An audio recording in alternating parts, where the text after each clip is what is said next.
savez que l'État relance un nouveau projet, un nouveau PNRU, ce qu'on appelle.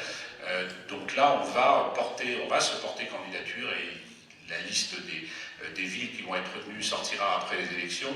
On a plus que des espoirs que le quartier du DLM et du Puy-la-Marlière seront retenus. Sur le Puy-la-Marlière, et c'est votre quartier, Valois Habitat a déjà annoncé une rénovation importante de son bâti, donc ça devrait démarrer normalement en 2015.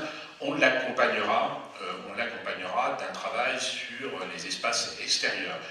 On a sur ce quartier un problème, enfin, je ne sais pas s'il faut dire problème, en tout cas un problème de répartition entre les espaces privés et les espaces publics, où c'est l'éternel débat qui nettoie la ville, Val-de-France, Valois Habitat. Une chose est sûre, ça fait des mécontents, les habitants, parfois ils payent deux fois, comme contribuables et comme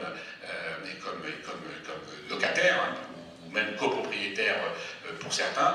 Et il y a sur ce quartier du Puy-la-Marlière un certain nombre d'espaces privés, de voiries qui sont privés, mais qui sont en fait utilisés par tout le monde, hein, c'est les contre-allées.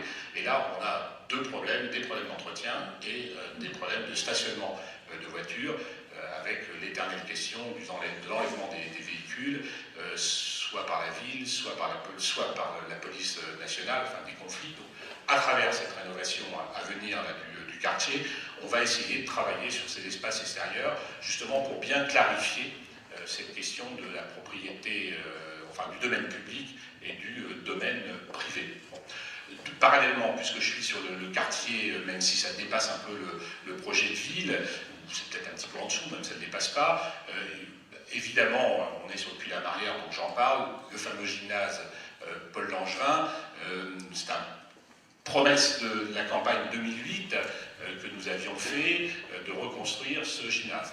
À Vigues-le-Bel, on ne réalise des investissements que lorsqu'on obtient 80% de financement.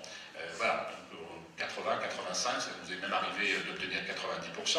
Dans ce mandat, on n'a pas réussi à mobiliser suffisamment de crédits pour réaliser la réhabilitation de ce gymnase.